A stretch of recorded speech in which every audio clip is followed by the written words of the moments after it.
တင်းရဲ့လိုက်မှာတင်းအကောင်းဆုံးလုပ်နေရင်လည်းအဆိုးဆုံးနေကြုံလာရတတ်တယ်အမေနဲ့ညီကောင်မောင်မှာတော့အကောင်းဆုံးလုပ်နေရင်လည်းအမျိုးစုံသောအခြေအနေတွေကအဆိုးဆုံးအခြေအနေကိုရအောင်တွန်းပို့တတ်တယ်ဟုတ်ပြီနော်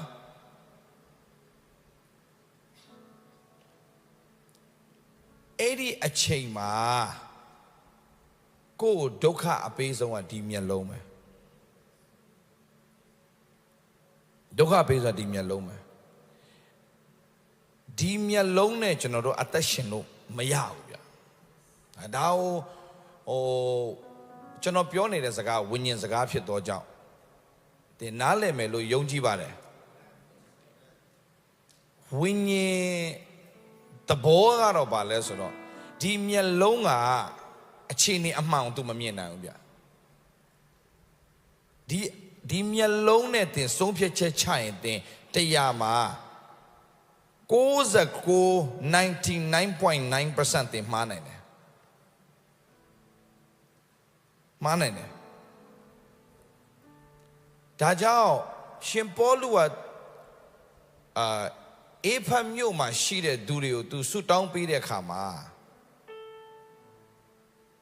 တင်တို့ညံမျက်စိလင်းစေဖို့ငါဆုတောင်းတယ်လို့ပြောတယ်ဆုတောင်းတယ်တဲ့ကျွန်တော်နားလည်ထားစေချင်တာကညီကိုမောင်မတော့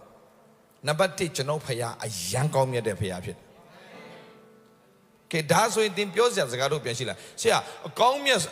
တ်တဲ့ဖခင်လို့ပြောနေတယ်ကျွန်တော်ကဘာကြောင့်ဒီຢာတွေရင်ဆိုင်ရတာလဲလို့တင်မေးကောင်းမေးလိုက်မယ်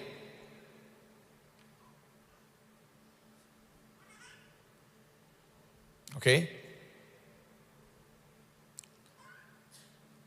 ကောင်းမြတ်တဲ့ဖခင်စီကဘာတွေပဲဆင်းသက်လာမလဲပြောကောင်းတဲ့အရာတွေပဲဆင်းတယ်ဆိုတော့ဖခင်ကတင့်အတွက်မကောင်းတာတခုမှမကြံစီထားဘူးမပြင်ဆင်ထားဘူးအကောင်းဆုံးနေပြင်ဆင်ထားတယ်ကွာအကောင်းဆုံးပြင်ဆင်ထားရဲ့သားနဲ့ကျွန်တော်တို့ကဘာကြောင့်အဆိုးဆုံးနေတစ်ခါလေးမှရင်ဆိုင်ရတယ်လို့ထင်လဲ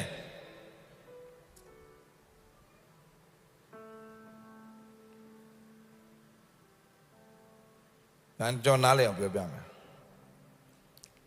ဖယားအမြင်နဲ့သင်အမြင်မတူလို့ဒါဆိုရင်သင်အဆိုးဆုံးအခြေအနေထဲမှာဖယားသခင်ပြတဲ့အရာကိုမြင်နိုင်ဖို့သင်ယူတတ်ရင်အဲ့ဒီအဆိုးဆုံးအခြေအနေထဲနဲ့သင်အကောင်းဆုံးကိုမြင်တွေ့သွားလိမ့်မယ်